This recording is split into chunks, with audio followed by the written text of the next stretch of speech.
Hi guys, it's Senay. Welcome back to my channel. Today I'm going to do a foundation review. This was a very highly requested one, surprisingly, but everyone seems to be loving Kmart at the moment. So today I'm going to be trying out a Kmart foundation. So on the actual box it does say OXX Studio, which is a Kmart brand. I know this is the Studio range and there is a normal OXX general range, I'm not sure. So I actually do have two of the foundations. I originally picked this one up in Beige, but after watching Crystal Conti's trying out Kmart makeup video, I realized that the foundation oxidizes quite dark and she used two Ivory. So I ended up picking that one up, but I might mix and match today. So if you guys really love Kmart videos, don't forget to give this one a thumbs up so I know you guys do like them and I'll film more. I'm not sure what I want to do next. Should I try out a full face of Kmart makeup? I'm not sure. So yeah, let me know. You can also subscribe and hit the bell button if you want to stay notified every time I upload new videos, but let's just get straight into it. So I can't actually remember how much I paid for this foundation, but I'm going to put it on the screen right here and I'm going to read some of the claims on the back of the box. So on the back it says, with light coverage and silky smooth finish, this liquid foundation for a flawless natural look. So it's not meant to be like full coverage or anything, it's just meant to be quite natural. Directions: use fingertips or a brush and apply to the face in sections. Start with the eyes, work down to the nose, chin before finishing with the cheeks, forehead and neck. Blend as you go for an even finish. I won't be using my fingertips today. If you guys do, there's nothing wrong with that. I just don't like makeup on my fingers, so I'm going to use a brush and then probably a sponge. So there's not really many claims on the box. It doesn't say it's going to like last all day. It just says it's going to be a nice silky natural kind of look. I might just turn down the brightness.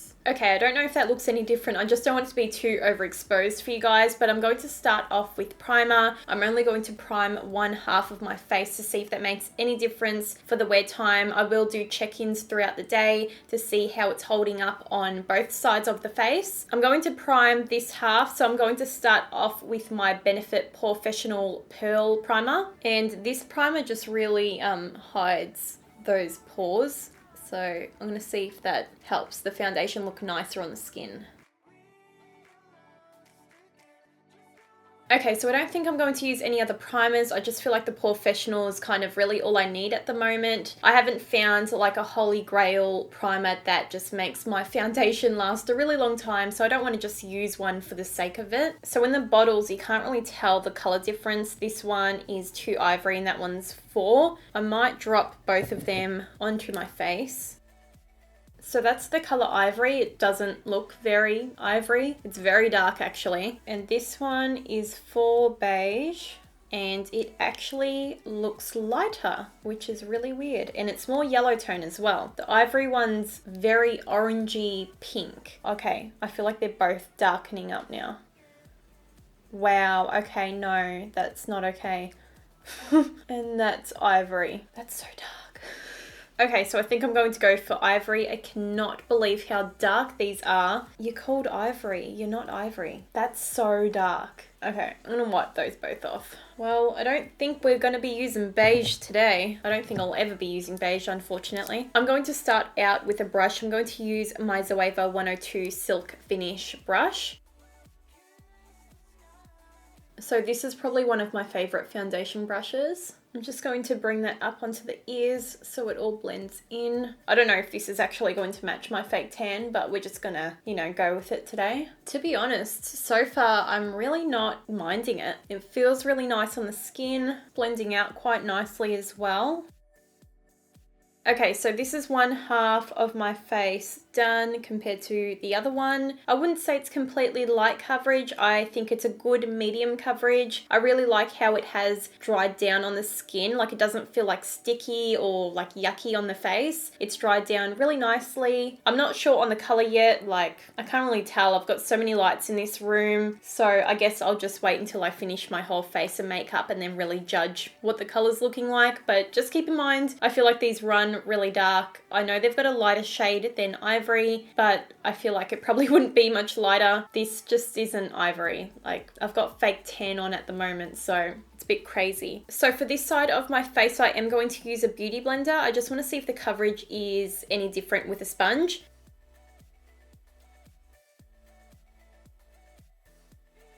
I typically actually like brushes better. I used to love the Beauty Blender, but I don't know. Brushes are just so nice and quick and easy for me. And I feel like I usually get a bit more coverage with using a brush. I just have to get up into my baby hairs a bit, otherwise I look really silly. Okay, so this is my full face done. I can't really tell a difference between both of the sides. The only thing I can notice is the coverage on this side of my nose isn't as full as this side with the brush, but other than that, I can't really tell anything else. I can see a bit of freckles kind of popping through on this side, but it's nothing like dramatic. I'm going to take a little bit more foundation and just kind of like cover this side a little bit more, but I think that's all I'm going to do. Okay, so this is my base done. I don't think I've got anything else to say at this point. It's dried down really nicely. It looks pretty nice on the skin, but it did dry down quite dark. I'm going to move on to the rest of my face. Concealer, powder, all that kind of stuff. I'm going to leave those clips in here and just speed it up, just so you guys know how I do my base makeup. And then I'll come back later and I'll give you guys an update on how the foundation is going. And by the way, it's currently 12:30 p.m.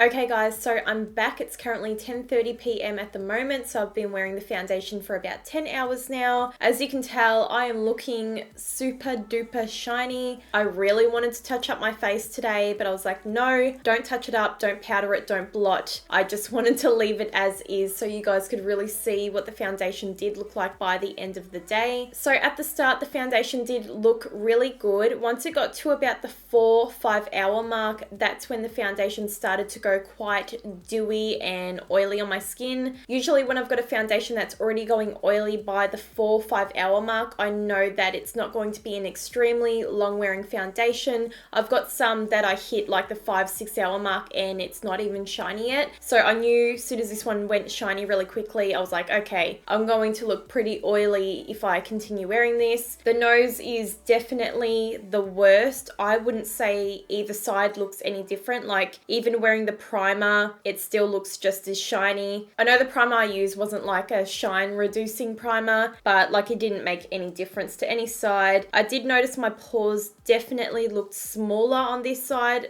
by using that primer, and this side definitely looks more enlarged. I have been pretty good today. I haven't really touched my face. I have kind of lied down on the couch a bit so I can tell that the foundation has come off right here. It's also come off on my chin. But as for my nose, it's still all there. It's just extremely shiny and broken down. I just haven't really touched my nose. I reckon if I touched it, it'd probably just come off. I also did do a flash test on my iPhone. It looks like it does have a bit of flashback, but it's nothing too crazy. The real difference is between my face and my fake tan, because this is still the color guard and I need to wash it off, so it's a bit dark at the moment. You can see the difference between this area here. Okay, so my overall thoughts on the foundation is that it isn't a bad foundation. It's very, very affordable. I just think for my skin type, maybe just not as suitable. Maybe if you've got normal to dry skin, this would work a lot better for you. I think wear time was just the biggest thing for me. Other than that, it looked really beautiful on my skin. It felt really comfortable. It didn't have any overbearing fragrance to it. I don't like makeup that has a really strong smell to it. It also went on really easily, really quickly. Like I don't have any complaints. It doesn't look disgusting on my face. It's just more about the shine and it breaking down. That was the issue for me today. I'm going to blot my face with a tissue. Hopefully I'm making sense because I don't know, I'm just tired and I want to go to bed. So I've separated the tissue kind of in half. I might give you guys a close-up before I actually do blot my face. So this is a close-up.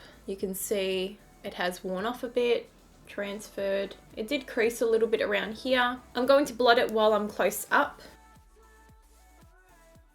You can see that already made such a big difference.